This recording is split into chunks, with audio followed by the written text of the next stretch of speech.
हरे रामा राम राम हरे हरे।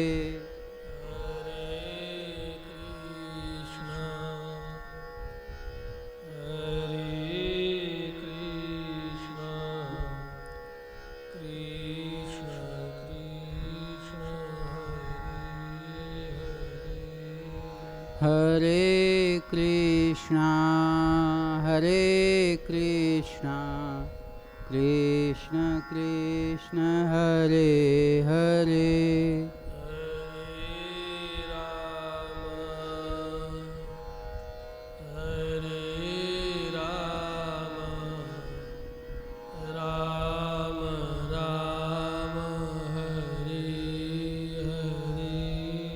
हरे रामा राम राम हरे हरे।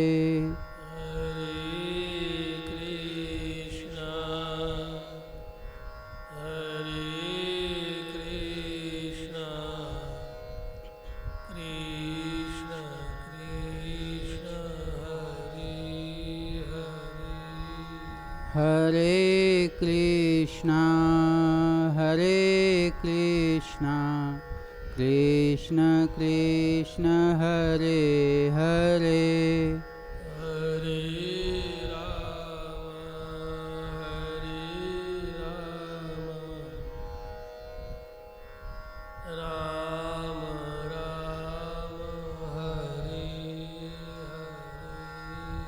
हरे रामा और साउंड बढ़ाइए। हरे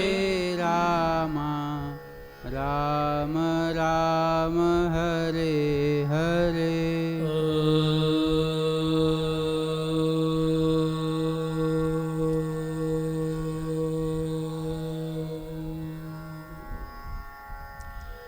तच्छन्योरावृणीमहे गातुं यज्ञाय गातुं यज्ञपदये देवी स्वस्तिरस्तु नः स्वस्तिर्मानुषभ्यः ऊर्ध्वं जिगातु भीषजं सन्नो यस्पतिपदे चतुष्पदे। ॐ शान्ति शान्ति शान्तिः।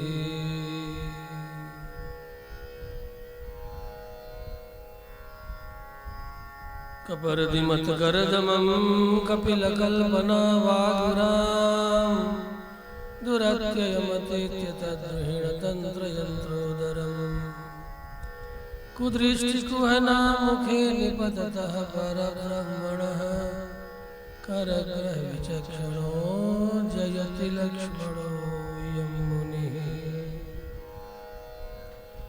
रामं रामानुजं सीतां भरतं भरतानुजं सुग्रीवं वायुसूनुं च प्रणमामि पुनः पुनः।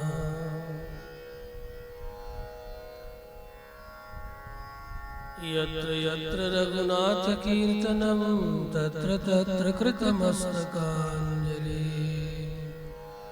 बाष्पवारि परिपूर्णलोचनं मारुतिं नमत राक्षसान्तकम्।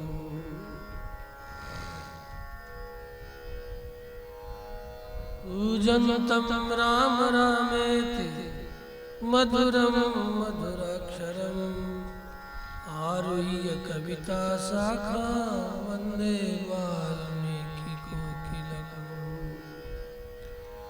वाल्मीकिर्गिरिसम्भूता रामसागरगामिनी पुनात भुवनं पुण्या रामायणमालिनी।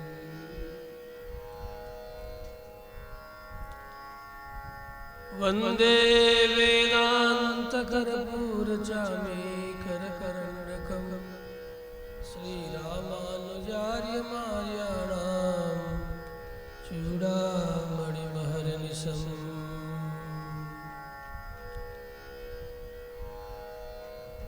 सिद्धाश्रम श्रीनिवासिनं वन्दे स्वाचार्यं यतिं गुरुं विश्वकार्यं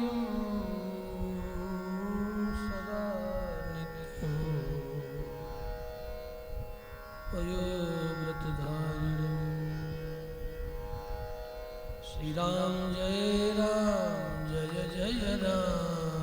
श्री राम जय जय राम। श्री राम जय जय राम। श्री राम जय जय राम। श्री राम जय जय राम। श्री राम जय जय राम। श्री राम जय जय राम। श्री राम जय जय राम। श्री राम भद्र भगवान की जय। श्री यज्ञ नारायण भगवान की जय। भगवान श्रीमन्नारायण अकारण करुणा वरुणालय है, जिनका श्वास वेद है, जिनकी समस्त चेष्टा चेतना चेतनात्मक जगत के लिए, जीव जगत के लिए परम कल्याण मई होती है।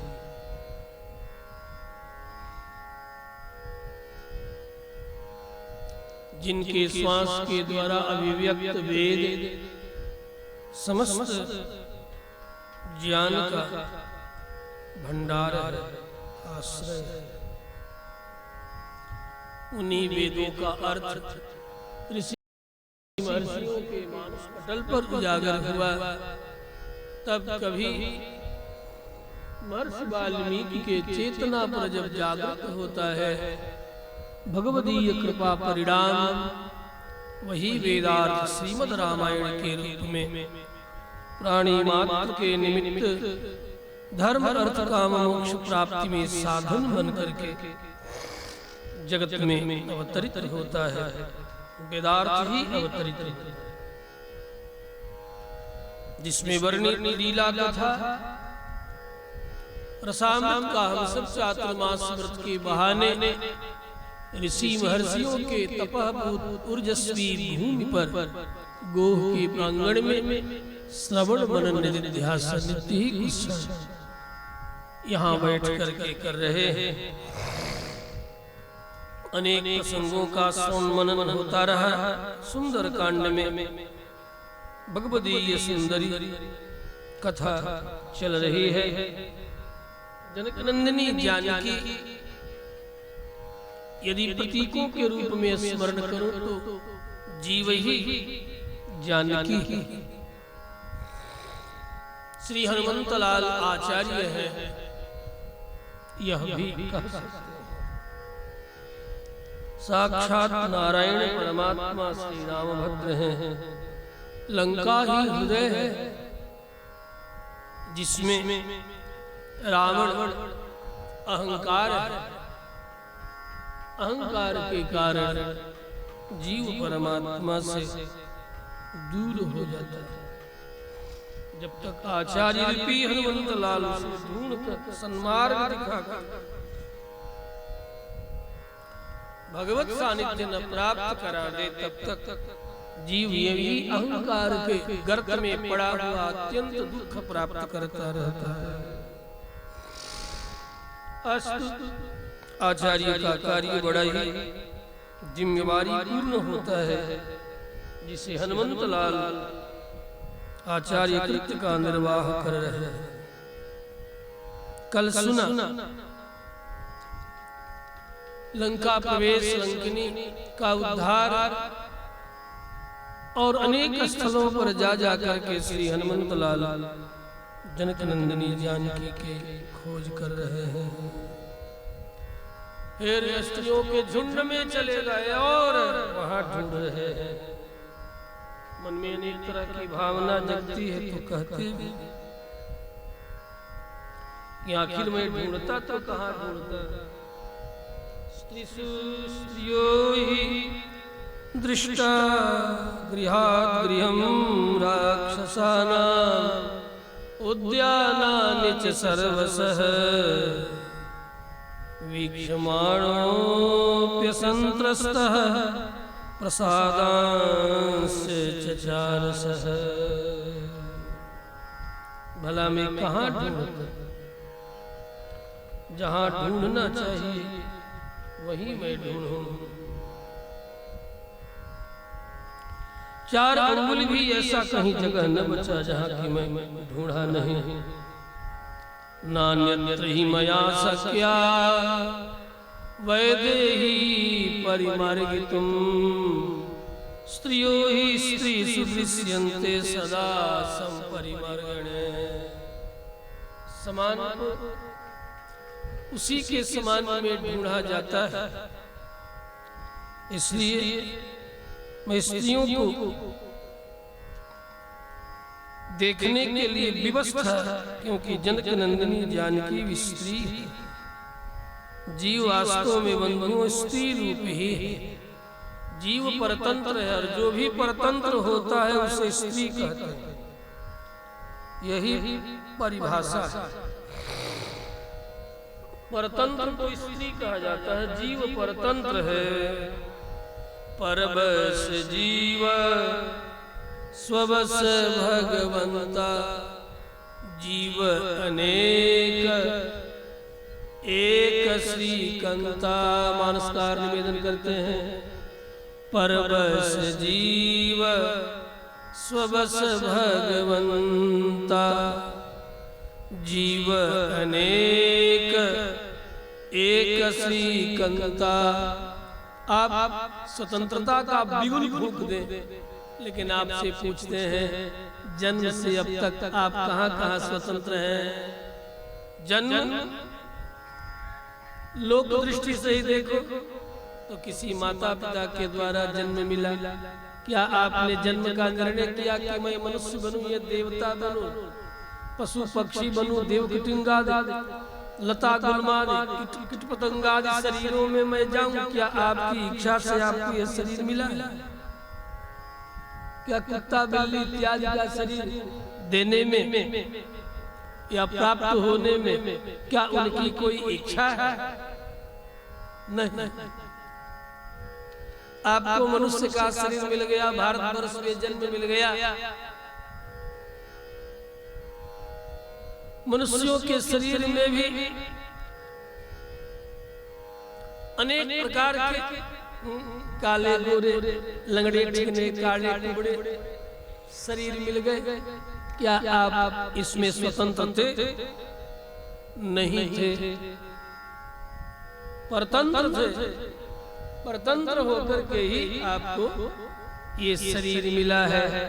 ईश्वरः प्रेरितो गच्छेत्। ईश्वर की प्रेरणा से स्वर्गम वा स्वब्रह्मेव वा स्वब्रह्म ने संसार में भी कीट पतंग आदि शरीरों को न प्राप्त करके मनुष्य के शरीर में आए, तो इसमें भी आपका कोई हाथ नहीं है, स्वतंत्रता नहीं।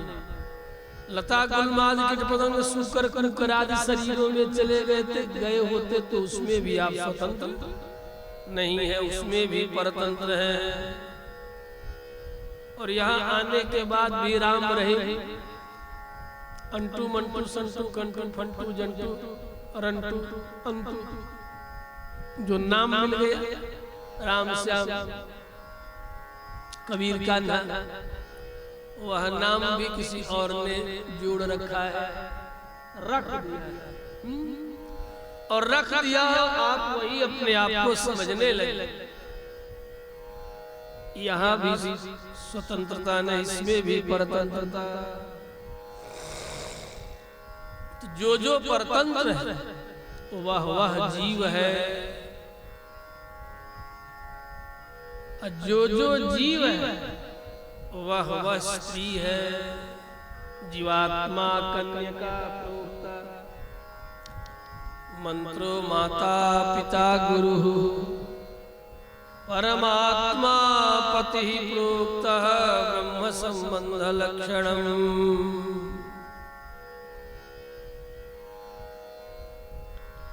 देवियों यहाँ की व्यवस्था आप ही लोगों को बनानी है। कोई कहने नहीं जाएगा कि तुम कुर्सी लगा के यहाँ क्यों बैठी और तुम कुर्सी से नीचे क्यों बैठे। कोई पूछने नहीं जाएगा, अपने विवेक से बैठे। ठीक है ना? आपके विवेक पर निर्भर करता है कि कौन कहाँ बैठेगा। झगड़ा करोगी हुक्का पानी लेके कि क्या करो। हाँ, यहाँ पर पूरी आपको स्वतंत्रता दी गई, जहां मौज वहां बैठे, पूरी स्वतंत्रता। जैसे बैठना वैसे आगे बैठो या पीछे, कुर्सी पर बैठो या नीचे बैठो, जहां मौज वहां बैठो, मौज तुम्हारी। श्री रामभद्र भगवान की।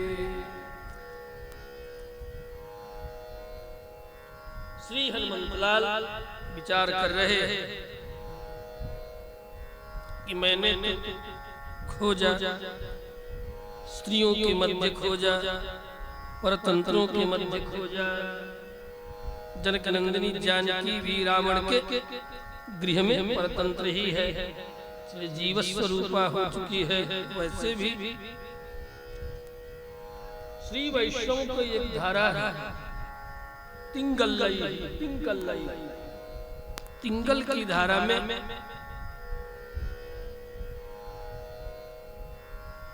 राम्बा जगदम्बा भी ईश्वर की परतंत्रा होने के कारण जीव संज्ञा ही इनकी भी, जो स्वरूप से अणु हैं और स्वभाव अर्थात ज्ञान से परमात्मा के तरह, जगदात्मा के तरह, राम नारायण के तरह विभु हैं। विभुत्व उनका स्वभाव है, स्वरूप उनका अणु है। परमात्मा का स्वरूप और स्वभाव दोनों ही विभु है, इसलिए वे स्वतंत्र हैं। विभु अर्थात व्यापक, सर्वत्र व्याप्त होकर के स्वरूप और स्वभाव दोनों से वे निवास करते हैं। और जीवात्मा स्वभाव से विभु मुक्तावस्था में है। विश्वक्सेन प्रवृत्तयो अमराः मुक्ताः, ये सब के सब मुक्त हैं। ये कुछ एक दार्शनिक तथ्य है। तो जीव होने के कारण स्वयमेव जीवत्व, स्वतः भी जो बना रहा, स्वयमेव जीव, और जीवयत जिलाने के कारण किसको जिलाता है? का ये जड़ शरीर है, हवा मिट्टी पानी का। ज्ञान कर्मान इंद्रियों से संयुक्त यह हवा मिट्टी पानी का शरीर पंचभूतात्मक, पंचरचित यह अधम शरीर, इस शरीर को जिलाता है। इसलिए इसमें रहने वाला क्या कहलाता है? जीव कहलाता है। स्वयमेव जीवति, स्वयं भी जीता रहता है, बना रहता है, अनादिकाल से अनंत काल तक बना रहता है, इसलिए स्वयं भी जीव कहलाता है। तो भौतिक ज्ञान कर्मादि इंद्रिय और शरीर को जिलाने के कारण जीव, स्वतः भी जीने के कारण शरीर में रहकर, इसलिए जीव कहलाता है।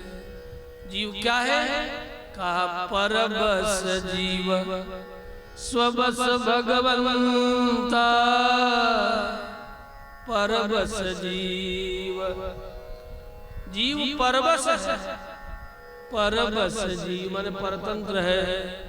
स्वबस भगवंता, अजीव अनेक एक श्रीकंता। जो स्वामी है, जो जगत का स्वामी है, जीव जगत दोनों का जो स्वामी है, वे एक है, विभु व्यापक हैं, स्वरूप से भी और ज्ञान से भी, हर प्रकार से वे व्यापक हैं। सबके बाहर और सबके भीतर प्रवेश करके और व्याप्त होकर के निवास करते हैं। यत् सर्वत्र सर्वदा अन्वय व्यतिरेकाभ्याम, अन्वय और व्यतिरेक इन दोनों दृष्टांतों से जहाँ जहाँ जगत है वहाँ वहाँ परमात्मा है, और जहाँ जगत नहीं है वहाँ भी परमात्मा है। समझ गए? यत्र यत्र धूमः तत्र तत्र वह्निः, जहाँ जहाँ धुआं है वहाँ वहाँ आग है। लेकिन यह भी एक नियम है, यत्र यत्र धूमो नास्ति तत्र वह्निरपि नास्ति। ये नियम, जहाँ धुआं नहीं वहाँ आग भी नहीं है, ये नियम नहीं, वहाँ भी। लेकिन ये सत्य है कि जहाँ जहाँ धुआं रहे वहाँ वहाँ आग अवश्य रहेगी। ठीक है, लेकिन जहाँ धुआं नहीं है वहाँ आग भी नहीं, ऐसा वहाँ आग है। जथा आयोग बोल के देखो ये जल रहा है, ये प्रकाश दे रहे हैं, यहाँ धुआं नहीं, आग है। उसी तरह जहाँ जहाँ जगत वहाँ वहाँ वह परमात्मा, और जहाँ जगत नहीं है वहाँ भी परमात्मा है। इसलिए अन्वय, इसी को कहते हैं अन्वय। यत्र यत्र जगत, जहाँ जहाँ जगत है वहाँ वहाँ परमात्मा अवश्य करके, लेकिन जहाँ जगत नहीं है वहाँ भी परमात्मा है। यही है व्यतिरेक दृष्टांत। जथा अयोग बोल के अत्र धूमो नास्ति परंच अग्निरस्ति, अग्नि है धुआं नहीं है लेकिन आग है। माई लोग बात बुझा, आधा तो ऊपर से निकल जाता है। तो जहाँ जहाँ जीव है वहाँ वहाँ परमात्मा है, जहाँ जहाँ जगत है वहाँ वहाँ परमात्मा अवश्य करके है। लेकिन ये कहूँ कि जहाँ जहाँ परमात्मा है वहाँ वहाँ जगत और जीव भी है, ये सत्य नहीं है, क्योंकि वह व्यापक अनंत व्यापक है। सत्यम ज्ञानम अनंतम ब्रह्म, वह अनंत है और जीव जगत सीमित और वह असीमित। जीव जगत की सत्ता सीमित है, उसकी सत्ता असीमित है, वह एक है। देखो मानस जैसे साधारण से ग्रंथ में परमात्मा को एक कहा गया, लेकिन फिर भी विधर्मी कहते हैं कि सनातन धर्म तो केवल बहुदेववादी, ये नहीं, हम तो सबको देवता मानते हैं और सभी देवता में एक ही परमात्मा जगदात्मा को स्वीकार करते हैं। सभी रूपों में, सभी रूपों के भीतर परमात्मा एक है, ये हमारी मान्यता है। रूप अनेक है लेकिन परमात्मा तत्व सबके भीतर एक है। रूप अनेक है लेकिन जीव तत्व समानाकार आकारित अणुमात्र जीव सभी शरीरधारियों के भीतर अनेक है। जीव अनेक है लेकिन परमात्मा एक है। इसीलिए मानसकार निवेदन किया है कि जीव अनेक, जीव अनेक है विविध रूपों में, विविध शरीरों में। एक श्रीकंता परबस जीव स्वबस भगवंता, परबस है जीव और वे स्वतंत्र है। कौन स्वतंत्र है? परमात्मा स्वतंत्र है। समझ में आवत ही ना? बात समझ में आवा है? आवा है ना? आवा है। अब तो 2-4 दिन बचा है। वैसे हम तो छुट्टी एको दिन नहीं लेंगे, हम रोज ही कुछ न कुछ सुनाएंगे। जग करना आपका काम है, कथा तो रोज ही कुछ न कुछ सुनाएंगे, छोड़ेंगे थोड़ा। यही मेरा जीवन है, कथा मात्रैक जीवन, कहे बिना रहा नहीं जाता। यद्यपि बीमारी नहीं, लेकिन क्या बताऊं, बीमारी नहीं, लेकिन कहता नहीं तो लगता है कि आज कुछ जो है खो गया, कुछ भूल गया, भुलक्कड़पना जैसा लग जाता है कि आज क्या भूल गए, आज क्या हो गया। दुनिया के और सब कार्यों से छुट्टी जरूर चाहते हैं, लेकिन भगवत चरित्र, भागवत चरित्र का अनुगान करने से कभी भी छुट्टी नहीं चाहते। इससे कभी छुट्टी लेने की इच्छा नहीं होती। आपको सुनने में जितना आनंद आता है सच कहूं, उससे अधिक हमें कहने में आनंद आता है। यदि मुझे आनंद नहीं आता, सोचो जरा, और अभी भिक्षा मांग करके रोज कह रहे हैं, इन्हें कि आपसे कोई दक्षिणा हम ले रहे हैं। देखिए आज तक किसी दिन कहा कुछ भी? अब भिक्षा भी किसी दिन देते हैं और किसी दिन नहीं भी देते, अब तब भी हम इसके लिए कितने वर्ष रहे, तीर्थों में रहा, स्वाध्याय किया, भजन किया, और रह करके तब भगवत चरित्रों को, हाँ, लेकिन जिन लोगों ने मुझे भी सुनाया है बिना किसी दक्षिणा के सुनाया है, हमने भी कुछ दिया नहीं, गलुआ में ही पाया। संतों की कृपा से, संतों के चरणों में बैठ के केवल प्रणाम मात्र कर दिया, तो सारे भगवदीय चरित्रों को उन्होंने उड़ेल करके और हृदय में स्थापित कर दिया। उन संतों को प्रणाम, जिनके चरणों में बैठने मात्र से ही जीवन में धन्यता उपस्थित हो जाती है, ऐसे संत चरणों की धूलि को प्रणाम, जिन्होंने सत्संग की गंगा सहज ही जगत में बहा करके जगत को जल मरने से बचा लिया। ऐसे संतों को बारंबार प्रणाम। श्री राम भद्र भगवान के। उन्हीं संतों में अन्यतम, आचार्यों में अन्यतम श्री हनुमंतलाल है।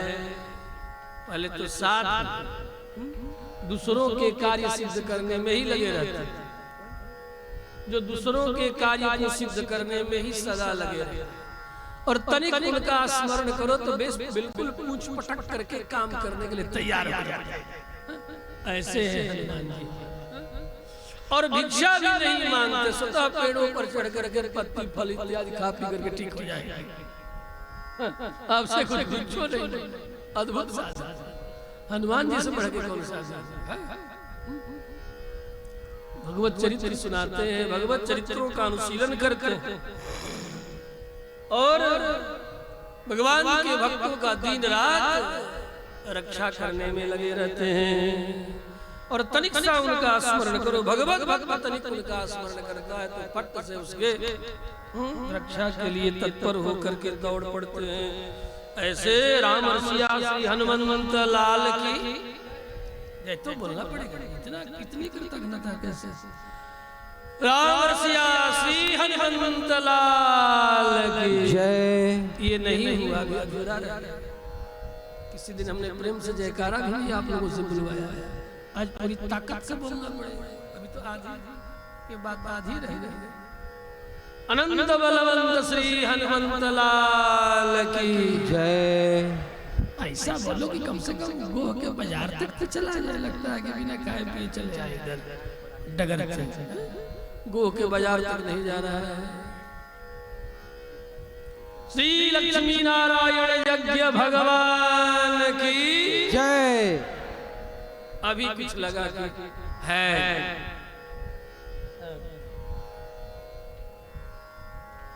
श्री हनुमंतलाल मन ही मन विचार कर रहे हैं। बहुत खोजा, कहां कहां नहीं खोजा। मैंने रावण का सारा अंतःपुर छान मारा। हनुमान जी सोच रहे, रावण की समस्त स्त्रियों को भी देख लिया, परंतु हाहन मारा गया। पतिव्रता शिरोमणि जानकी का दर्शन कहीं अब तक नहीं हुआ। मेरा समुद्र लंघन करना व्यर्थ चला गया, ऐसा विचार करने लगे।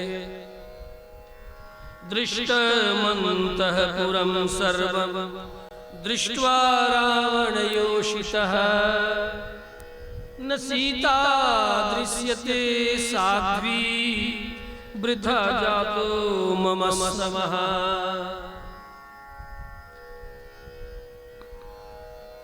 जो पति परायण है ऐसी स्त्री को साध्वी कहते हैं।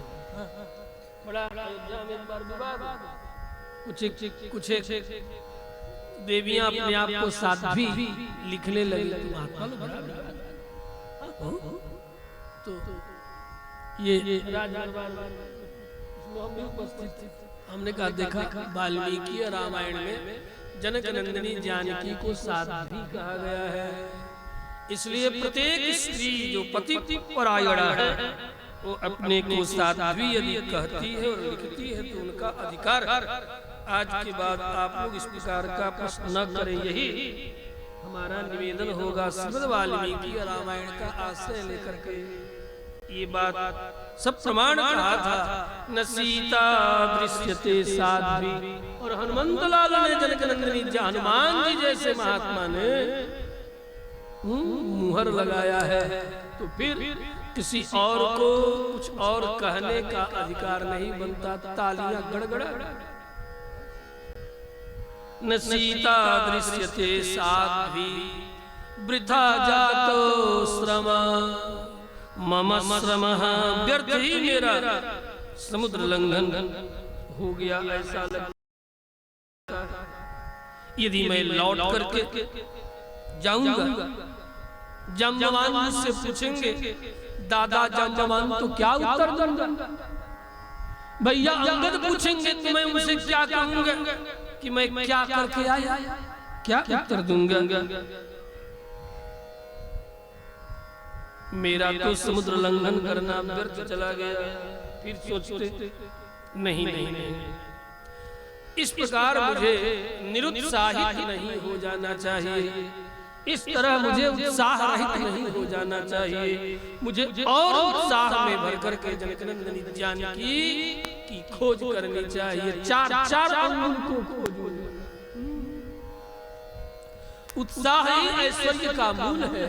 जिसके जीवन में उत्साह नहीं है, जिसके जीवन में आशा नहीं है, उसके जीवन में ऐश्वर्य नहीं है। जिसके जीवन में उत्साह है उसी के जीवन में ऐश्वर्य, उसी के चरण चुम्बन करता है। इसलिए मुझे उत्साह पूर्वक जनक नंदिनी जानकी की और खोज करना चाहिए। इस तरह मुझे हतोत्साहित नहीं होना चाहिए। अनिर्वेदः श्रियो मूलम, बड़ी सुंदर व्याख्या पंक्ति है महर्षि वाल्मीकि की।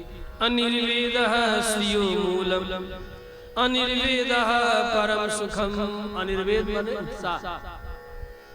उत्साह ही ऐश्वर्य का मूल है, उत्साह ही सुख का मूल है। इसलिए मुझे उत्साह का त्याग नहीं करना चाहिए और दूने चौगुने उत्साह में भर करके मुझे अपने कर्तव्य का पालन करना चाहिए।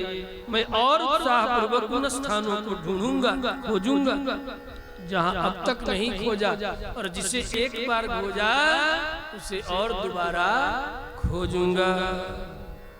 रावण के महल में तो 4 अंगुल जगह भी मैंने नहीं छोड़ा जहां की घूम घूम करके जनक नंदिनी जानकी को नहीं ढूंढा। अवश्य ढूंढा। भूयः तत्र विचिष्यामि न यत्र विचयः कृतः। जहां नहीं ढूंढा वहां तो अवश्य ढूंढूंगा, जहां ढूंढा वहां भी ढूंढूंगा। इस तरह हनुमान जी सोच रहे हैं। अरे मैंने तो लंका में सीता जी को कई बार खोजा, कहां नहीं खोजा, कितने बार खोजा, फिर सोचा फिर खोजो, कई बार खोजा। ये भी मन ही मन कह रहे हैं। वैष्णव लोलिता लंका, लंका का तो कई बार ढूंढ लिया, इधर उलट पुलट चारों तरफ देखा।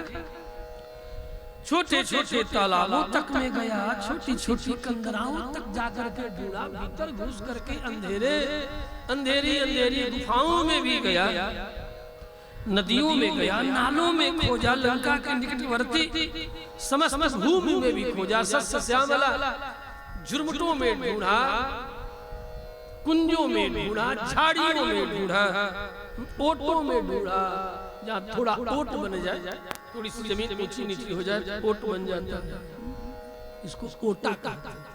पहले तो घर घर में ओटा हुआ करता था, तो ओटा खत्म हो गया। ओटा एक तरह से बेंच होता था, घर के चारों तरफ कोटे के नीचे, छज्जे के नीचे बेंच जैसा, उसको ओट कहते थे। संस्कृत का ही ये नाम है, ओट। ओट से ओटा, ओटा नहीं ओटा। अच्छा, वो कोटा नाम उसका इसीलिए पड़ा, बड़े बड़े कोट हैं और ओटा भी, वो पत्थरों के वहां पर ओट और कोट बने होते हैं, इसीलिए वो कोटा कहलाया। राजस्थान अधिक होने के कारण पहले घर घर में ओटा हुआ करता था। ओटा तो खोद खाद करके सब बहा दिए। जब से ये पक्का का घर आ गया, घर के आंगन में बैठने का जगह भी नहीं, कुर्सी आ गई जो कि सिर से लेकर के कमर तक सबको दर्द से भर दी है। जब से ओटा गाए, बैठने के लिए कड़ा आसन होना चाहिए, बहुत बुलबुल टेढ़ा मेढ़ा।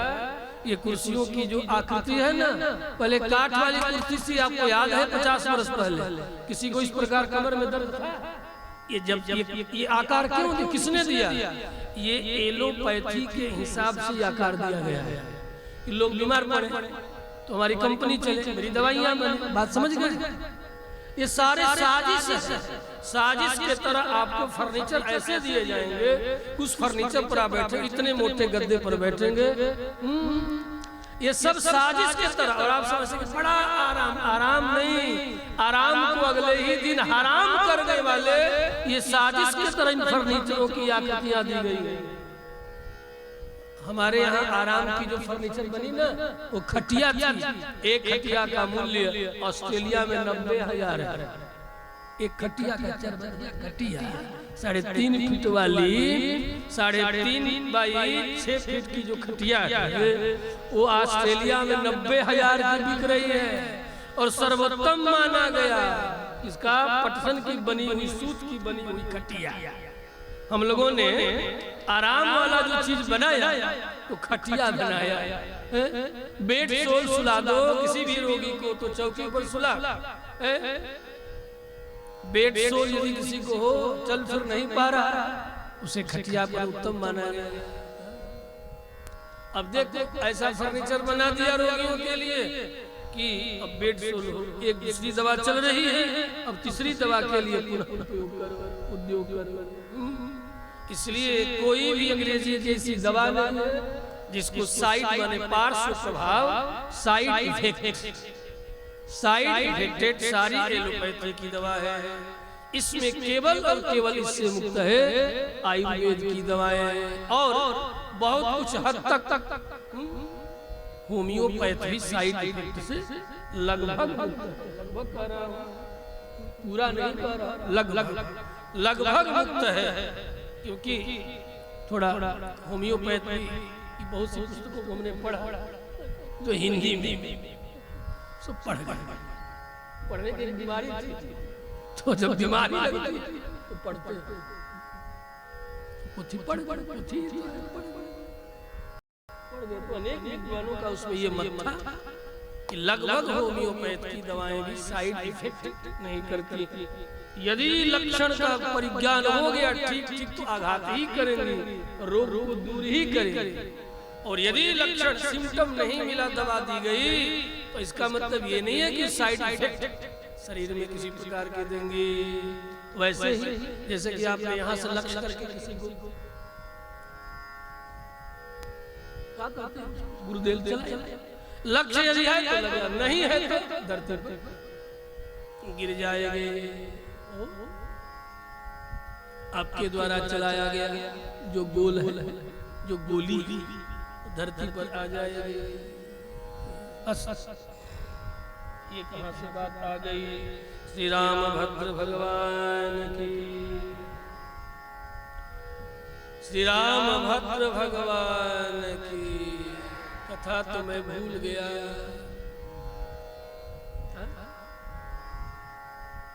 हाँ, हनुमान जी चारों ओर ढूंढ रहे हैं भूइष्ठम लोलितालंका।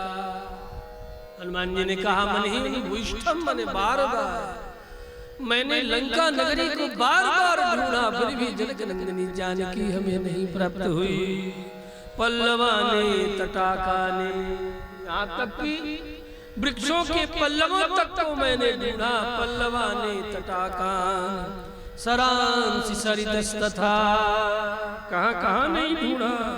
नद्योनूप वनांतास दुर्गाश्च धरणी धरा, चारों ओर गया, चारों तरफ ढूंढा। लोलिता वसुधा सर्व न पश्यामि जानकी, अब मैं क्या करूं? कहीं ऐसा तो नहीं कि जिस समय रावण सीता जी को लेकर के समुद्र के ऊपर से लंघन कर रहा था विमान पर बैठे बैठे, उस समय जनक नंदिनी जानकी श्री राम भक्त के वियोग को सहन न कर सकी और समुद्र में छलांग लगा गई। और समुद्र में बड़े बड़े जो मत्स्य है जानकी को निगल गए। कहीं ऐसा तो नहीं हो गया? भयावह लहर को देख करके भयभीत जानकी कहीं समुद्र में डूब करके तो नहीं मर गई? कहीं ऐसा तो नहीं है? विशाल समुद्र को देख करके जानकी का हाथ फेल, हृदय गति अवरुद्ध हो गया। क्या ऐसा हनुमान जी सोच रहे हैं कि हृदय विदीर्ण ना हो गया? हृदय विदीर्ण हार्ट अटैक, हार्ट अटैक में यही होता है, भेन फट जाता है, सिर के भेन, हृदय के भेन फटेंगे, ठहर जाए आदमी, कुछ एक क्षणों में ही 9-2 चला जाएगा। कहीं हृदय विदीर्ण तो नहीं हो गया? हृदय गति अवरुद्ध तो न हो गई हृदय विदीर्ण होने के कारण? और रावण ने उसे समुद्र में वहीं छोड़ दिया, डाल दिया। मन्ने पतित मार्याय, मन्ने पतित मार्याय हृदयं वृक्ष सागरं अथवा रियमाणाय पथि सिद्ध निषेविते। क्या हो सकता है? संभव है जिस समय दुष्ट रावण सीता जी को समुद्र के ऊपर ला रहा है, उस समय मिथिलेश नंदिनी स्वयं छटपटा करके, कहीं ऐसा तो नहीं हो गया कि स्वयं छटपटा करके विकल होकर के और समुद्र में गिर पड़ी। उपरि उपरि सानूनं सागरं क्रमतस्तदा विचेष्टमाना पतिता समुद्रे जनकात्मजा। संभव यह भी है कि अपने शील की रक्षा में तत्पर हुई सीता जी को जिनका कोई सहायक नहीं इस समय था, रक्षक कोई नहीं था, ऐसी तपस्विनी सीता को नीच रावण ने स्वयं ही अधिक छटपटा रही होगी तो चीर फाड़ करके जलपान कर गया हो, क्या पता। और जो कुछ हड्डी वगैरह बचा तो समुद्र में डाल दिया हो, क्या पता। भक्षण कर लिया हो, क्योंकि वह तो बड़ा ही निर्दयी है, बड़ा ही कठोर है, बड़ा ही नृशंस है। आहो क्षुद्रेण चाने रक्षन्ति शीलमात्मनः अबंधुर्भक्षिता सीता रावणेन तपस्विनी। संभव है रावण दुष्ट है, हिंसक है, सीता को चबा करके खा गया, मार्ग में ही क्या ठिकाना। श्री राम भक्त के पूर्ण चंद्रमा के समान प्रफुल्ल कमलदल के सदृश नेत्रों वाले मुखचंद्र का चिंतन करती हुई, किनका? श्री रामचंद्र के पूर्ण चंद्रमा के समान मुख कमल का चिंतन करती हुई मैथिली, कहीं ऐसा तो नहीं कि हा राम हा लक्ष्मण हा अयोध्या इस प्रकार करके स्वयं समुद्र में छलांग लगा गई हो? यह भी तो हो सकता है। करुण क्रंदन करती हुई अपने शरीर का परित्याग करने की भावना से ऐसा कर गई हो। संपूर्ण चंद्र प्रतिमं पद्मपत्र निभीक्षणं रामस्य ध्यायति वक्त्रं पंचत्वं कृपणागत हा राम लक्ष्मणयोत्येवं हायोध्ये चेति मैथिली विलप्य बहुमय वैदेही न्यस्त देहा भविष्यते। संभव है कहीं ऐसा न कर गई हो, क्या ठिकाना। यदि मैं सीता जी का दर्शन किए बिना लंका से सुग्रीव की नगरी किष्किंधा लौट जाऊं तो मेरा सारा श्रम व्यर्थ हो जाए, मेरा सारा पुरुषार्थ व्यर्थ हो जाएगा।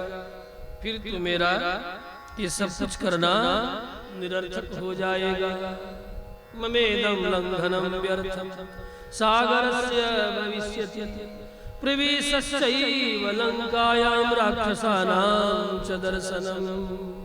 हाय मैं क्या करूं? यदि मैं जाकर श्री राम जी से यह कठोर बात कह दूं कि मैंने सीता का दर्शन नहीं किया तो वे निश्चय ही अपने प्राणों का परित्याग कर देंगे। और श्री राम भक्त के इस तरह प्राण के परित्याग किए जाने पर क्या लक्ष्मण जीवित बचेंगे? नहीं नहीं नहीं, लक्ष्मण भी जीवित नहीं बचेंगे। वृषानुरक्त मेधा न भविष्यति लक्ष्मणः। फिर तो लक्ष्मण भी अपने भैया श्री राम भक्त के द्वारा शरीर त्याग किए जाने पर वे भी अपने प्राण का परित्याग कर देंगे। श्री राम और लक्ष्मण की इस प्रकार प्राण परित्याग का समाचार सुन करके भरत और शत्रुघ्न भी जीवित नहीं बचेंगे। और जब वे दोनों जगत अयोध्या में जीवित नहीं बचेंगे ये समाचार पा करके तो निश्चय समझो कि माता कौशल्या और सुमित्रा भी जीवित नहीं बचेंगे, कैकेयी भी जीवित नहीं बचेंगे, क्योंकि भरत भी राम लक्ष्मण के प्राण का परित्याग समाचार सुनकर के अपने प्राण को धारण करके नहीं रख सकेंगे। इसलिए मैया कौशल्या कैकेयी सुमित्रा सब अपने अपने प्राण का त्याग कर देंगे। श्री राम की स्थिति से कृतज्ञ सत्य संधवान सुग्रीव भी तब नहीं बचेंगे, वे भी अपने प्राण का परित्याग कर देंगे। फिर अयोध्या की जो प्रजा जिनके प्राण में श्री राम लक्ष्मण निवास करते हैं, भला अयोध्या की प्रजा कैसे जीवित रहेगी? फिर तो एक एक करके अयोध्या की प्रजा भी सरयू में जा जा करके डुबकी के बहाने डूब करके मरखप जाएगी। आदि कृतज्ञ सत्य संधस सुग्रीवः प्लवगाधिपः रामं तथागतं दृष्ट्वा ततस्त्यक्षति जीवितम्। श्री हनुमान जी और भी बहुत कुछ सोच रहे हैं। फिर मैं क्या करूंगा, फिर मैं क्यों जीवित रहूंगा, फिर तो मैं भी जीवित नहीं रहूंगा। मैं भी समुद्र तट पर चिता निर्माण करके समिधा को प्रज्वलित करके प्रज्वलित अग्नि में जीते जी प्रवेश कर जाऊंगा। सागरानुपजे देशे बहुमूल फलोदके चितिम कृत्वा प्रवेक्ष्यामि समिद्धमरणि सुतम्।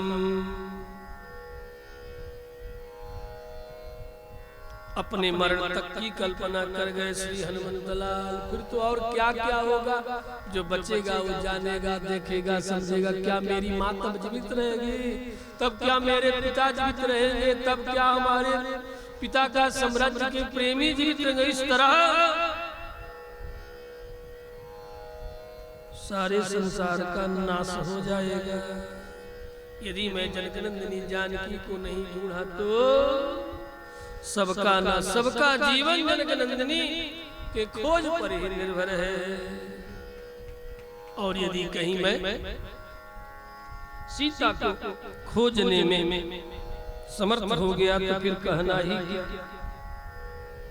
और यदि नहीं ढूंढ सका तो यदि कहीं ऐसा न हो, अग्नि वायु के पुत्र है, इस तरह अग्नि हमारे बड़े भैया हैं। कहीं मैं अग्नि में प्रवेश किया और अग्निदेव ने मुझे नहीं जलाया तो मैं क्या करूं? तब तो मैं जल में समाधि ले लूंगा, जल में डूब करके अपने आप का अंत कर लूंगा। मेरे विचार से इस प्रकार जल प्रवेश करके मृत्यु का वर्णन करना ऋषियों की दृष्टि में भी उत्तम माना गया है। कुछ एक ऋषि जनों का मत है यदि आत्म शरीर त्याग करने की आकांक्षा हो तो चले जाओ जो इलाहाबाद जो प्रयाग के निकट रहने वाले हैं। प्रयाग में जाकर के धीरे धीरे धीरे धीरे धीरे धीरे अपने शरीर को जमुना और गंगा के संगम में जाकर के शरीर का परित्याग कर दो तो आत्महनन का कोई दोष नहीं लगता है। श्री रामभद्र भगवान के तो मैं ऐसा करूंगा। ऋषि लोगों ने भी कहा कि समुद्र के भीतर जल के भीतर प्रवेश करके यदि कोई व्यक्ति मृत्यु का वर्ण करता है तो उसे दोष नहीं लगता, क्योंकि इस शरीर में भी 3 हिस्सा जल ही जल है, इसलिए जल में शरीर को डुबो देने से शरीर त्याग का कोई दोष नहीं लगता। इदम दृष्टम इदमर्षिभिर्दृष्टं निर्याणमिति मे मतिः सम्यगापः प्रवेक्ष्यामि न चेत् पश्यामि जानकीं। यदि मैं जानकी का दर्शन नहीं कर सका तो मैं जल में प्रवेश करके प्राण का परित्याग कर दूंगा। बहुत लोगों के मन में जिज्ञासा होती है, क्योंकि सर्वत्र आत्म प्राण त्याग करने की छूट नहीं है। धर्मशास्त्र ने विशेष परिस्थितियों में प्रयाग इत्यादि संगम पर जाकर के जल में समाधि लेकर के शरीर का त्याग करना अधिकार मानव मात्र को दिया है। फिर हनुमान जी सोच रहे हैं क्या पता जल में भी जाऊं तो जल मुझे न मार सके, तो मैं नियत आहार करके नियतेंद्रिय हो करके निराहार करके उपवास करके अपने शरीर का परित्याग कर दूंगा, लेकिन लौट करके सुग्रीव के सामने जीवित नहीं जाऊंगा। यदि ये समाचार मिल गया तो सबका नाश का मैं कारण बन जाऊंगा। मैं इधर ही उपवास करके अनशन करके अपने शरीर का त्याग कर दूंगा। इहैव नियताहारो वक्ष्यामि नियतेन्द्रियः न मत्कृते विनश्येयुः सर्वे ते नरवानराः। मेरे कारण और लोगों का प्राणांत न हो जाए, इसलिए मैं अकेला ही अपने शरीर का त्याग करूंगा।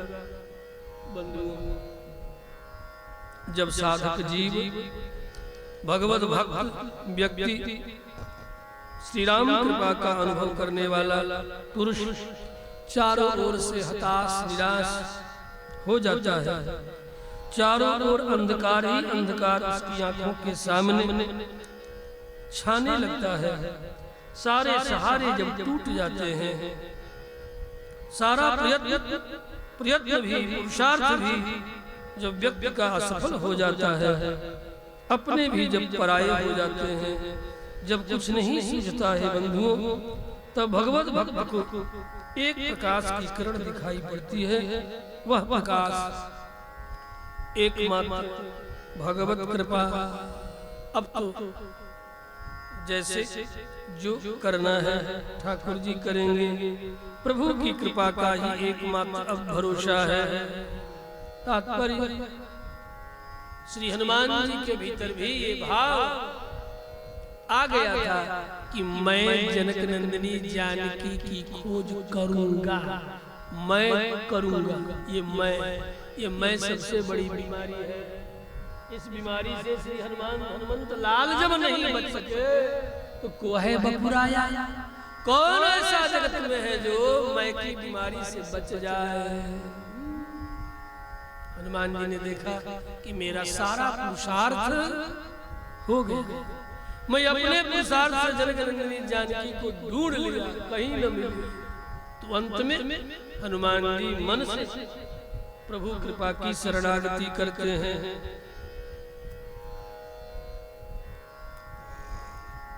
इसलिए बंधुओं, हम सबको भी इस प्रसंग को इस दृष्टिकोण से ही देखना चाहिए।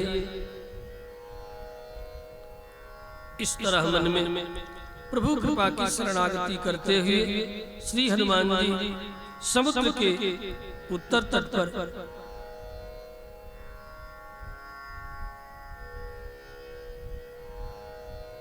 अभी समुद्र के दक्षिण तट पर है, लेकिन जब समुद्र के उत्तर तट पर थे, अर्थात समुद्र लंघन से पूर्व, तब उन्होंने कहा था, वही उनका अभिमान, हनुमान जी का अभिमान, मैं ये करूंगा, मैं वो कर दूंगा, मेरे मन में ये उत्साह है। तो राम जी ने यहाँ से सोचा, ठीक है, जा कर ले। 2-3 दिन पहले आप लोगों ने सुना, जब जाम्बवान ने जगाया, काचुप साधि रहा बलवंत, पवन तनय बल पवन समन इत्यादि का। तब हनुमान जी अपने शरीर को बढ़ा करके, मैं चाहूं तो समुद्र को सोखूं, मैं चाहूं तो अग्नि को पी जाऊं, मैं चाहूं तो लंका को उखाड़ करके अभी मड़ोड़ करके कांचे घट फोड़ उड़ाड़, कच्चे घड़ी के तरह लंका जगरी को उजाड़ करके फोड़, समुद्र को सोख जाऊं, पर्वतों को विदीर्ण कर दूं। इस तरह यही था हनुमान जी का मैं, और इसी मैं के कारण आचार्य के भीतर भी यदि मैं आ जाए तो समझ लो वही मैं, आचार्य जनों का जो मैं है, जो अहंकार है, वही अहंकार प्रभु का आहार है। इसलिए हनुमान जी के इस अहंकार को ठाकुर जी ने आहार बना लिया, ताकि इसको पहले खा जाए। ये जब तक रहेगा तब तक हृदय में निवास करने वाली जनकनंदिनी जानकी नहीं प्राप्त हो सकती लंका में निवास करने वाली, क्योंकि तब तो बहुत कुछ कहा था ना, मैं ये कर लूंगा, सब कार्य करके मैं अपने बल से ये कर दूंगा, वो कर दूंगा, मेरी शक्ति महान है, मेरा वेग प्रबल है, मैं समग्र कार्य करने में समर्थ हूं, मैं स्वर्ग और पाताल से भी सीता को ढूंढ करके प्रकट कर दूंगा, मैं त्रैलोक से सीता को ढूंढ करके लाऊंगा, मैं रावण को उसके सहायकों के साथ मार डालूंगा, मैं लंका को उखाड़ करके उठा लाऊंगा।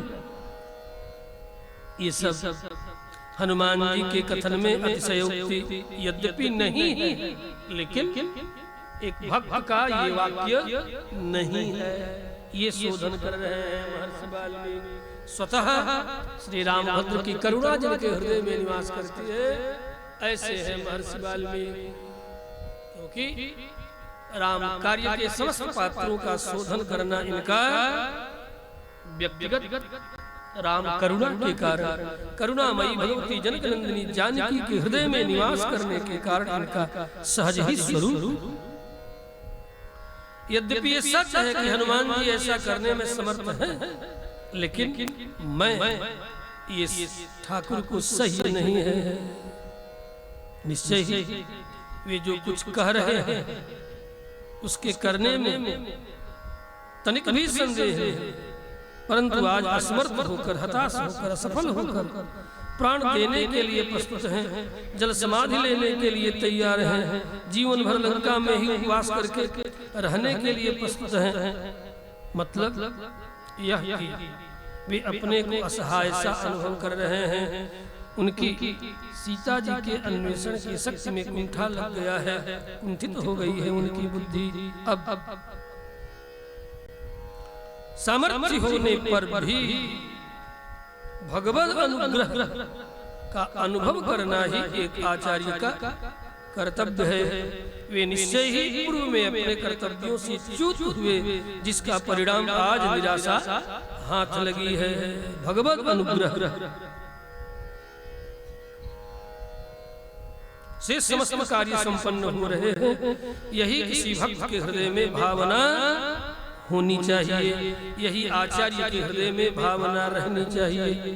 भगवत अनुग्रह चंद्र की, भगवत अनुग्रह रूप चंद्र चंद्रमा की आह्लादमयी किरणें ही आचार्य के लिए, भक्त के लिए, पथ प्रदर्शन के लिए उपस्थित होती हैं, वही होती हैं भगवत कृपा रूप प्रकाश। भगवत कृपा का पथ प्रदर्शन, भगवत कृपा ही मार्ग प्रदर्शन के रूप में जब आचार्य के जीवन में सर्वथा उपस्थित रहे तभी कार्य सिद्ध हो। भगवत कृपा के प्रकाश पुंज के आने के दो स्वरूप हैं बंधुओं। एक तो संत कृपा के रूप में आ जाए अथवा बुद्धि में परिवर्तन रूप कृपा आ जाए। दो प्रकार से ही ये प्रकाश पुंज प्राप्त होता है, बुद्धि परिवर्तन से और संतों के सानिध्य से भगवत कृपा प्राप्त होती है।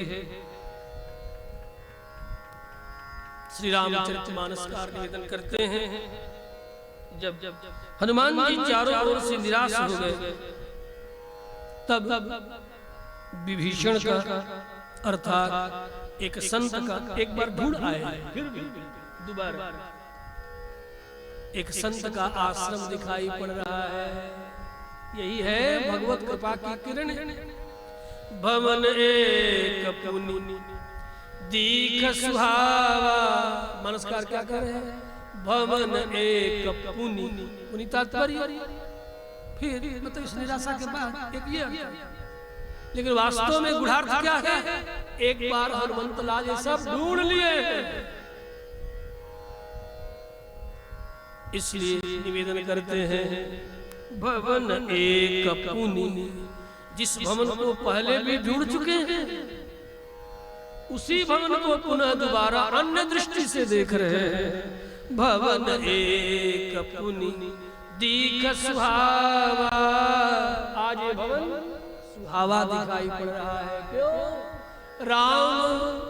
राम आयुधय अंकित गृह शोभा बरन जाए, नव तुलसी का वृंद बहु देखी हरसी कपिराय। क्या देखा? पहले नहीं देख सके थे, अब देख रहे हैं। क्या देख रहे हैं? कि श्री राम जी का आयुध, जिनके द्वार के दाएं बाएं अंकित है राम आयुध, शंख चक्र गदा पद्म तीर धनुष, जिनके द्वार पर अंकित है राम आयुध।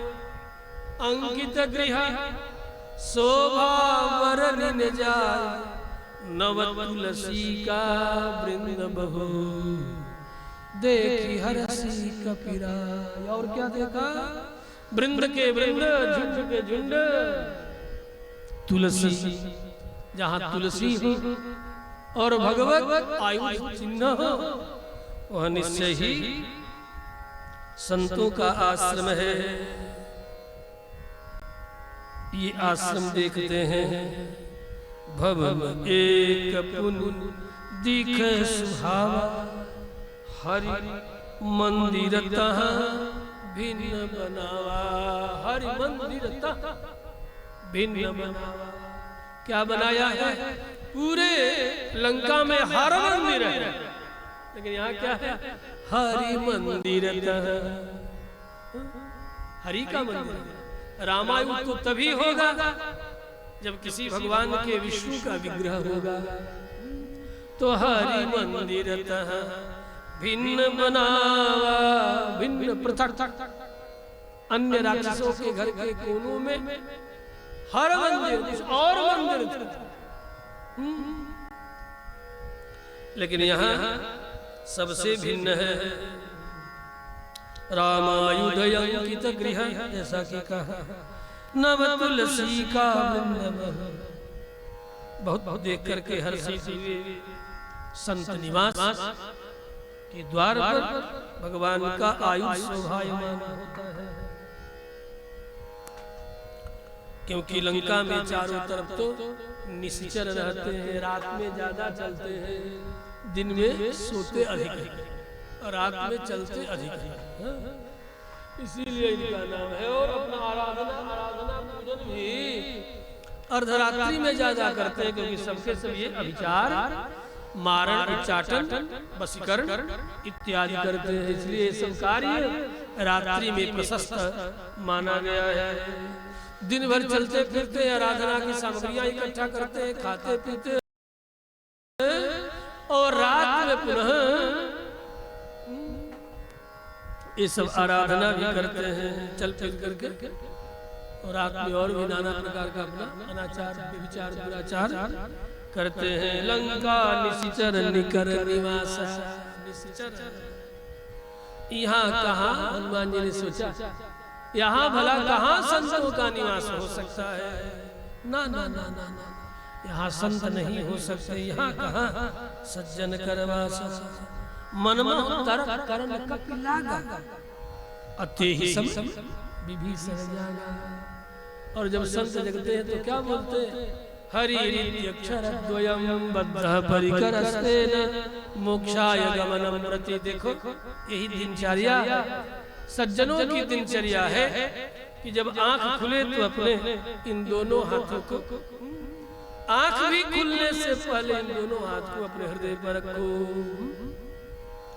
दाहिने को छाती पर और बाएं को भी दाहिने के ऊपर बाएं छाती पर रखो, और रख करके क्या बोलो? हरि हरि हरि हे हरि। आंखों की पलकें खुलने से पहले भी छाती पर हाथ रख के करो कि मेरे हृदय में निवास करने वाले श्री हरि ही आज का प्रातः काल देखने का मुझे अवसर प्रदान किया है। 7-8 अरब विश्व की जनसंख्या आज का प्रातः देखने का अवसर प्राप्त होने वालों मैं विशेष, अन्यथा अगला प्रातः लगभग 1.5-2 लाख लोगों को अगले प्रातः देखने का अवसर प्रत्येक दिन नहीं मिलता है, प्रत्येक दिन। ये समझ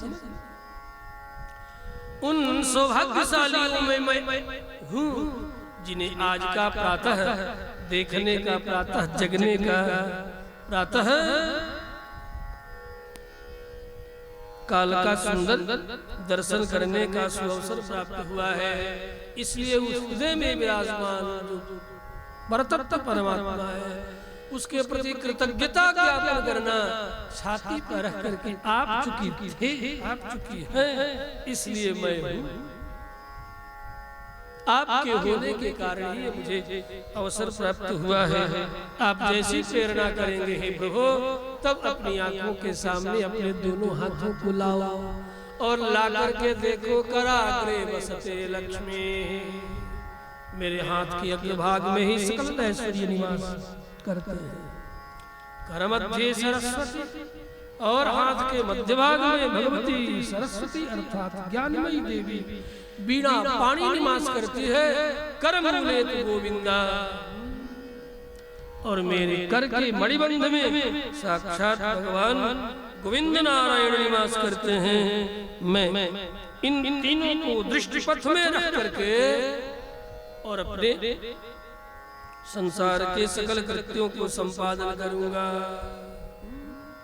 लक्ष्मी को दृष्टि में रखकर, ज्ञान को दृष्टि में रख करके, और गोविंद अर्थात पृथ्वी को दृष्टि में रख करके, पृथ्वी में निवास करने वाले सकल ऐश्वर्यों को दृष्टि में रख करके मैं पुरुषार्थ करूंगा। हे प्रभु, इस प्रकार मन में कामना करके, भावना करके व्यक्ति को अपने चरण धरती पर रखना चाहिए। श्री रामभद्र भगवान के उस समय रत्नगर्भा धरती पर रखते समय चरण को भी प्रार्थना करनी चाहिए। हे भूदेवी विष्णुपत्नी नमस्तुभ्यम, हे विष्णुपत्नी आपको नमस्कार है, क्योंकि मैं आपका पुत्र हूँ, आप हमारी माँ, तो माँ के ही तो गोद में बच्चा अपने चरण को रख सकता और कहाँ रखेगा। इसलिए आप क्षमा करना, आपके गोद के अतिरिक्त चरण विन्यास का, चरण रखने का मेरे पास कहीं कोई और आधार नहीं है। ऐसा सोच करके तब अपने चरण को रखना चाहिए धरती पर। श्री रामभद्र भगवान के। राम राम ते सुमिरन कीन्हा। जब विभीषण जगे तत्क्षण ते ही समय विभीषण जागा। मन मोह तर्क करे कपिलागा। तर्क कर रहे हैं किस निश्चरों के लंका। ये साधु कहाँ से हो सकता है, सज्जन कहाँ से हो सकता है जो अपने द्वार पर सुंदर रामायुध अंकित करके रखा है। उसी समय विभीषण हरिनाम का स्मरण करते हुए जागते हैं। पहचान गए हनुमंत लाल निश्चय ही ये कोई सज्जन का ही मंदिर है, घर है। हृदय हर्ष कपि सज्जन। मतलब जिनके मुख से राम नाम का स्मरण हो निष्कलुष निष्कपट, वे सज्जन कहलाते हैं। कुछ ऐसे भी होते हैं कपटी, मुख में राम, आगे की बात आप जानते हैं। मुख में राम, बगल में छुरी, पलखत पाऊं तो मारू छप छप मूड़ी।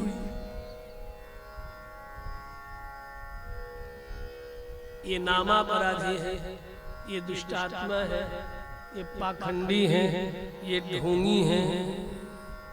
विभीषण पाखंडी नहीं, सरल है, भगवत भक्त है। इसलिए राम नाम का सुमिरन करते ही श्री हनुमंत लाल पहचान गए ये तो कोई सज्जन है, साधु जन है।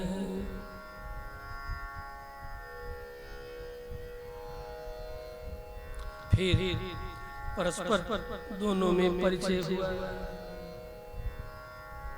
हे महादय, हे महाशय, हे महोदय, आप कौन हैं? हे भैया, प्रातः प्रातः आप किधर से? विभीषण ने पूछा। सवेरे से। हनुमंत लाल ने कहा राम राम राम राम। मैं क्या बताऊं अपना परिचय। लोग प्रातः काल मेरा नाम भी लेना उचित नहीं मानते। प्रातः ले जो नाम हमारा ताता ताजा नहीं है। मैं क्या कहूं अपना परिचय आपसे क्या दूं? आपसे क्या अपना परिचय दूं? मैं वही प्रातः ले जो नाम हमारा तादिन ते ही मिले आहारा। कैसे कहूं कि मैं कौन? विभीषण ने कहा नहीं, आप ऐसे नहीं हो सकते। आपको देख करके सहज ही मेरे हृदय में प्रीति, सहजा प्रीति उत्पन्न हो रही है। परिचय हुआ। श्री हनुमंत लाल ने सब कुछ ठीक ठीक सुनाया, सारी कथा बता दी, आने का प्रयोजन भी सुना दिया। फिर विभीषण से निवेदन भी किया कि जनक नंदिनी जानकी के कहाँ देखने को दर्शन को प्राप्त होंगी। तो विभीषण ने सारी युक्ति कहाँ है, कैसे उनका दर्शन प्राप्त होगा, सब सीता दर्शन के निमित्त सारी युक्तियां विभीषण ने सुना दी। फिर विभीषण से विदा लेकर के हनुमंत लाल वहां से चल पड़ते हैं। फिर वही सूक्ष्म स्वरूप धारण करके करी सोई रूप गया पुनीत हवा। बन अशोक सीता रह जहवा। देखी मन ही मन किन्न प्रणाम। बैठे बीत जात निस जामा। कृष्ण शीस जटा एक बेनी। जपत हृदय रघुपति गुण श्रेणी। शरीर की दिन रात अपने ही चरणों के तलवों को निहार निहार करके यशपात कर रहे हैं। जपति हृदय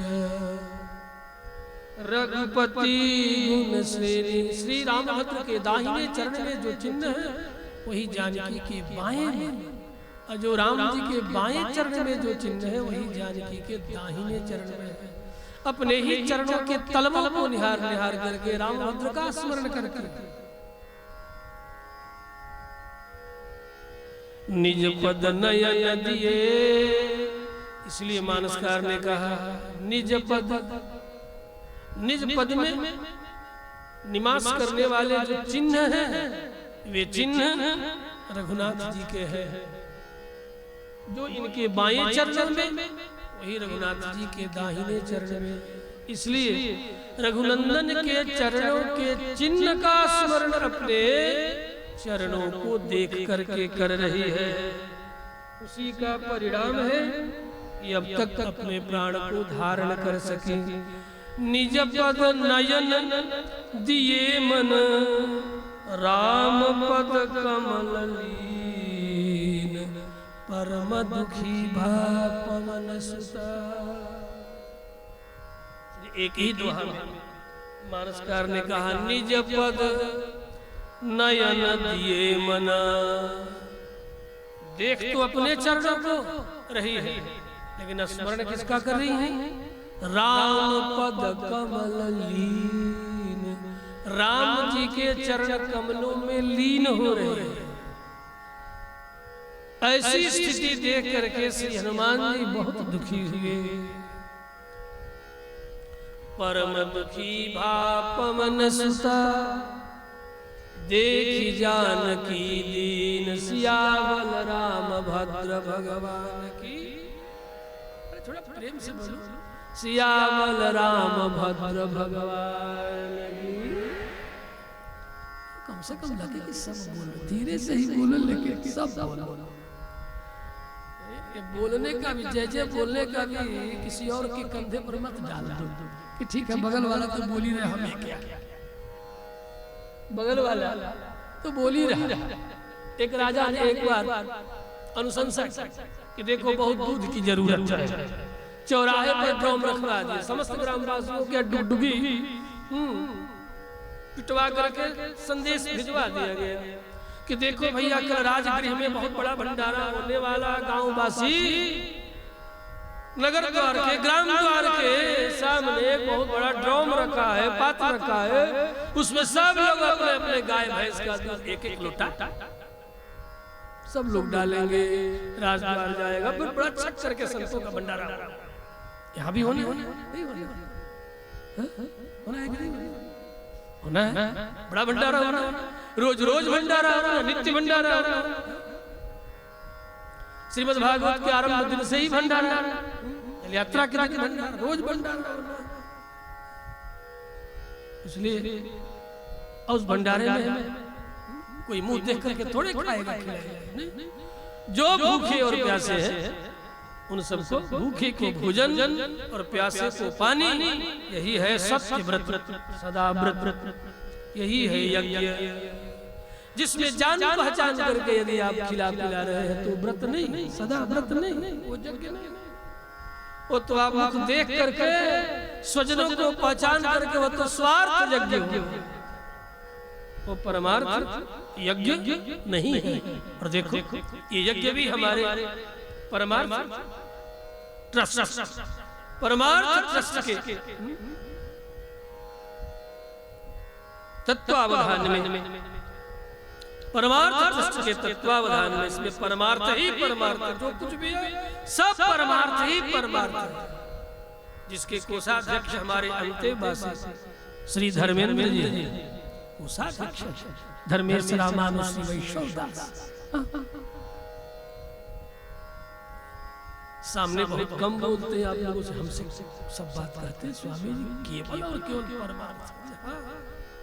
कोई इनको 10 रुपया चढ़ा भी दे आगे पीछे हटवा देते हैं, नहीं, सब कुछ परमार्थ करना है, सब कुछ परमार्थ। जीवन में हर व्यक्ति को बहुत कुछ चाहिए, लेकिन परमार्थ की भावना से प्रेरित होकर के जीवन यापन न करेंगे तो जो परमार्थ की भावना से परहित बस जिनके मन माही, तीन कहा जग दुर्लभ कछ जो परमार्थ की भावना से भरे होते हैं, जगत में उन्हें कुछ भी दुर्लभ नहीं होता। परमात्मा किसी न किसी और हाथ से उसकी सारी आवश्यकताओं की पूर्ति कर ही देता है। इसलिए परमार्थ से भरे रहना है और परमार्थ से भर करके इस परमार्थ ट्रस्ट को सार्थक करना। अनेक वर्षों से परमार्थ ट्रस्ट चल रहा है, लेकिन ऐसा अवसर जो उपलब्ध हुआ है गुरुदेव आपके आपकी उपस्थिति का परिणाम है और आपकी समनस्कता का परिणाम है। इसलिए केवल और केवल हमारे धर्मेंद्र जी का ये विशेष प्रेरणा है कि केवल और केवल परमार्थ ही परमार्थ, भूखे को भोजन, प्यासे को प्यान, सबको प्राप्त हो, विप्रों को सुंदर से सुंदर भगवत प्रसाद की प्राप्ति हो, सुंदर से सुंदर उनकी अच्छी से अच्छी दक्षिणा हो। इस तरह सब बम बम करते हुए श्री लक्ष्मी नारायण यज्ञ समिति गोह की प्रशंसा करते हुए और परमार्थ ट्रस्ट का स्मरण करते हुए जो भी यहाँ आवे सब यहाँ से इस तरह स्मरण करके जाए। इस प्रकार की भावना से भरे होकर के, ऐसा नहीं है कि ये सन्यासी एक अच्छे साधक, आज मैं इनके विषय में कह रहा हूं, 4 माह होने लगे, एक अच्छे साधक और ये हनुमंत लाल के साथ इन्हें आप सब समान मत समझना। यही कहूँ हनुमान जी के अच्छे साधक हैं। यदि अपने हृदय से मैंने कहा कि अपने हनुमान जी से कहिए कुछ करेंगे, कहा कि ठीक है स्वामी जी जरा हनुमान जी का कथा बढ़िया से सुनाइए। तो हम भी जरा सुंदरकांड में ठहर गए कई दिन।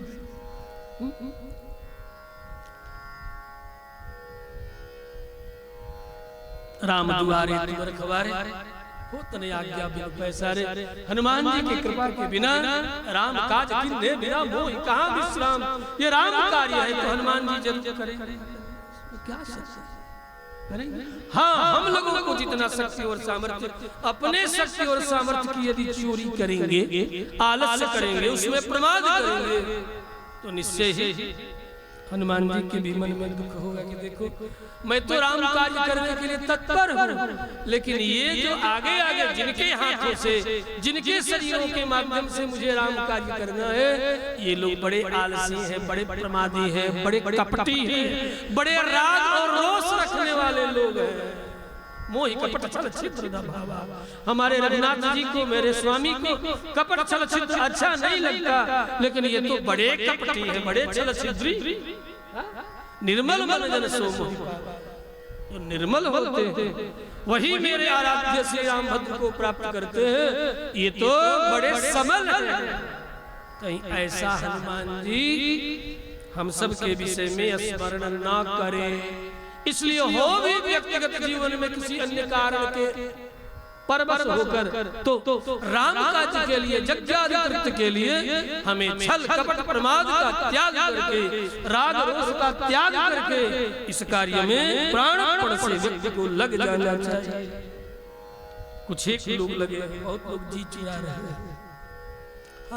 सच कह रहा हूं, बहुत लोग, गिनती के कुछ एक लोग लगे और बहुत लोग जी चुरा रहे हैं। सब अपने अपने मन को चुरा रहे हैं, हृदय को चुरा रहे हैं, धन को चुरा रहे हैं, मन को चुरा रहे हैं। और देखो भैया ये मन तो बहुत कुछ रास्ता निकाल लेता है, बहाना बाजी कोई मन से सीखे।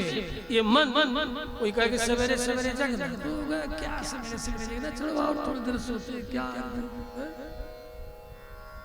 तो ऐसा नहीं कि बगल वाला तो बोल ही रहा है जय हम क्यों, तो राजा ने रखवा दिया। अब दुगी भी डिम घोष भी हो गया, लेकिन सब लोग यही सोच रहे हैं कि फला तो गाय रखा है, भैंस है तो मेरे पास लेकिन एक ही है, थोड़ी ही दूध करती है, तो सारे गांव के लोग, नगर के लोग उस पात्र में दूध डालेंगे। यदि हम एक लोटा नहीं डालें तो क्या बिगड़ जाए, तो एक लोटा पानी ही डाल दे, पानी ही डाल। ये सबके मन में विचार आया और सवेरे रोज तो आधे घंटा देर से सोते थे। उस दिन पाँव फटने से पहले कोई देखे ना कि मैं पानी लेके जा रहा हूं, कोई देखे ना। और उस दिन जल्दी जग गया, पूरा गांव जल्दी जग गया। और जग करके साहब एक एक लोटा पानी उठाए और राजा के दुग्ध पात्र सब उड़ेल आए, फलाना डाला ही। किसी ने देखा भी नहीं कि पहले से एक लोटा भी दूध भी किसी ने डाला क्या। एक बुढ़िया थी जो वृद्धता के कारण, वार्धक्य के कारण जल्दी जग न पाई, देर से नींद खुली। राजा का आदेश उसके भी कान में गूंज रहा था, लेकिन थर थर कांपा। वृद्ध भया थर थर कांपा। वृद्ध होने के कारण थर थर कांप रही थी। किसी तरह अपने पोता से कहा कि बेटा देख, एक लोटा दूध दे, राजा का आदेश है। सारे नगर के लोग तो पुण्य कमाई रहे, संत महात्माओं के जिमाने के लिए राजा ने भंडारा कर रखा है। एक लोटा बेटा दुग्ध दे दे, आज अपने पोते को थोड़ा कम ही पिला। तो बेटा भी उसका लायक लगा, ठीक है मैया जा, बुढ़ापा में कुछ धर्म कर। एक लोटा दूध ली और अपने मोटे से चश्मा को निकाल करके देख रही है दूध पात्र में कितना भरा कितना खाली। बुढ़िया ने देखा, चश्मा लगाई, फिर देखा कहीं ऐसा तो नहीं कि मेरी आंखों में कुछ दोष आ गया हो, मोतिया बिंद उजला उजला आ गया जिसके चलते मुझे दूध जो है पानी जैसा दिखाई पड़ रहा। बार बार देखती है, झांकती है, अभी लोटा का दूध नहीं डाली है, झांक आंखें मीच मीच की कई बार देखा। तो लगा कि नहीं, लगता है कि मेरी आंखें जो है ठीक नहीं है, इसीलिए मुझे दूध पानी जैसा दिखता है। तो बगल में चलिए एक व्यक्ति जा रहा है, तो उससे पूछ बैठी, क्यों जी इस ड्राम में दूध भरा है? गरीब बुढ़िया तो देखती नहीं, आंखों से दिखता नहीं, उसमें क्या है, मुझे से क्यों पूछ रही है तू? वो अभी अभी पानी डाल करके तेजी से सोचा कि कोई देख न ले, निकल रहा था। तो बुढ़िया ने पूछ लिया, मैंने कहा देख बेटा तू बता दे, मुझे तो पानी दिख रहा है, हो सकता है कि दूध रोग के कारण पानी दिख रहा हो। तो युवक थोड़ा अल्हड़ था, सीधा सरल था। उसके स्वजनों ने कहा कि जा, कौन देखता है कि एक लोटा पानी तू लेके जा। उसने मना किया कि नहीं नहीं नहीं मैं नहीं ले जाऊंगा। सीधा सरल था, मैंने ले जा, डाला, कौन देखता है, डाल के भागा। तो उस अल्हड़ युवक ने कहा, अरे भैया देख काकी दादी, सारा गांव पानी ही पानी से भर रखा। अब तो वो बुढ़िया छाती पीट रही, अब एक लोटा ये दुग्ध में लाई हूँ, मैं क्या करूं, कैसे इसमें डालूं? तब तक प्रातः पौ फटते ही राज दरबार के सैनिक राजभट इत्यादि आ गए। राजभट्टों ने देखा कि एक बुढ़िया जो है डंडा टेक करके वहीं खड़ी है, घुटने पे कमर के बल, और बड़बड़ा रही है। एक लोटा दूध अपने हाथ में रखी है। सैनिकों ने देखा, देख करके बड़े दुखी हुए। राजा से जाकर के सूचना दी, फिर क्या होगा अगले दिन? नीलामी होगी नहीं, पूरा गांव नगर नीलाम हो गया। एक लोटा दिन रात प्राणपण से रक्षा करने के लिए राज सैनिक निरंतर लगे। संतों की आराधना के लिए एक लोटा दुग्ध की मांग डुगडुगी पीट करके कराया, फिर भी आप लोगों ने नहीं दिया। ये तो अनर्थ है, अपचार है, अपराध है, अपराधी है। फिर क्या था, पूरे नगर का जो भी धन संपत्ति सब राजा ने नीलाम करने के लिए रख दिया। नीलाम मतलब परिणाम। ये तो अब ये कहानी, अब ये कहानी कहाँ तक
चली गई, मतलब साथ ये भी नहीं दे रही, अभी आप ही के साथ हमारी आवाज यहाँ जो लोग बैठे उनको नहीं सुनाना चाहते। हाँ ठीक है, सुनाओ। यहाँ वाले को सुन। अंत में राजा ने क्या किया, उस गांव का सारा खेत खलिहान नीलाम कर दिया। फिर रोते रहे, एक लोटा दूध का परिणाम, और बुढ़िया का बेटा और बुढ़िया का नाती। फिर कहो मत, फिर क्या हुआ उसके साथ? जैसे भगवान कृष्ण ने सुदामा के लिए सुदामा नगर बसा दिया, उसी तरह उस बुढ़िया के पुत्र पौत्रादि के लिए राजपुर के तरह दिव्य महल का निर्माण करके और पूरे खेत खलिहान का राजा बना दिया। श्री राम भद्र भगवान की।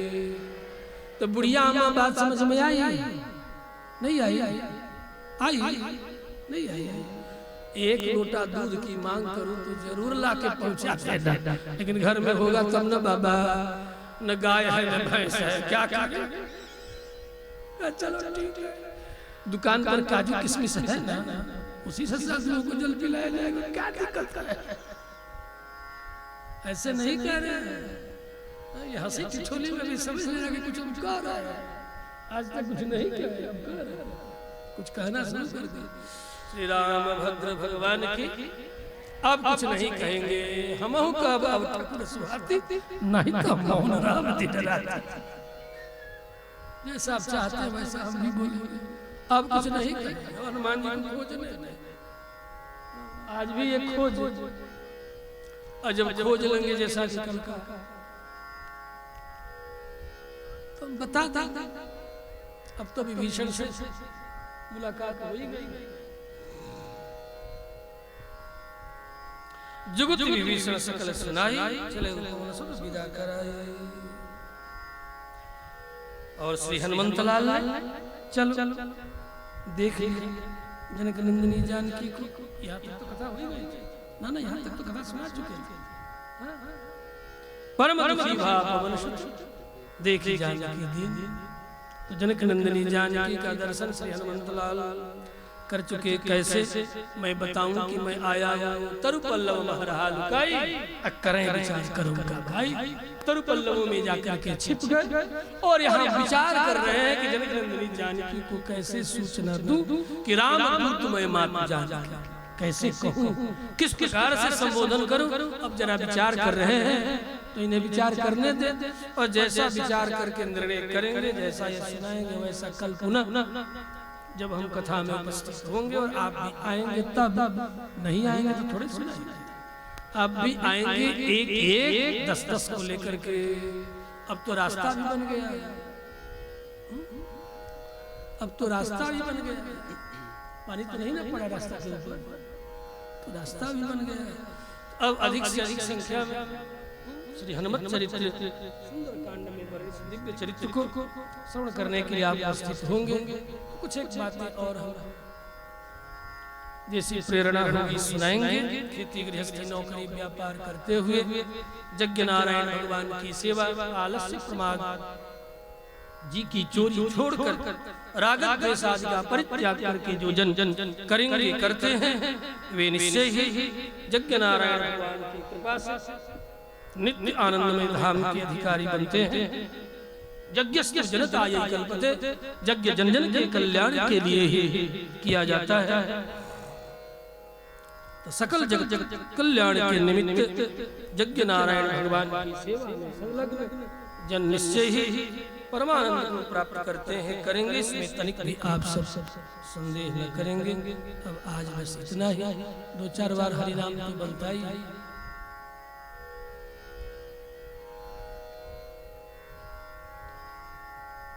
श्री राम जय जय राम, श्री राम जय जय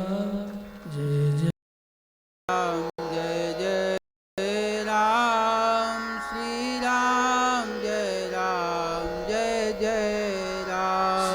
राम जय जय राम, श्री राम जय जय राम, श्री राम जय जय राम, श्री राम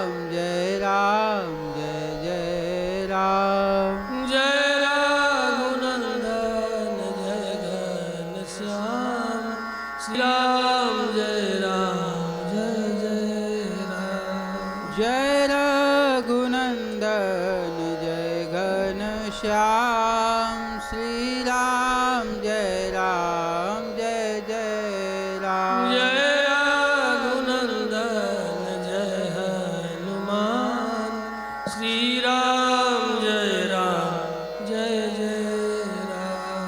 जय रघुनंदन जय हनुमान श्री राम जय जय राम। श्री राम जय जय राम। श्री राम जय जय राम। श्री राम जय जय राम। श्री राम जय जय राम। जय जय राम। जय राम। जय जय राम। श्री यज्ञनारायण भगवान की जय। श्री रामभद्र भगवान की जय। राम सिया हनुमत लाल की जय। आरती। वीरगुं हविः प्रजननं मे अस्तु दशवीरगुं सर्वगण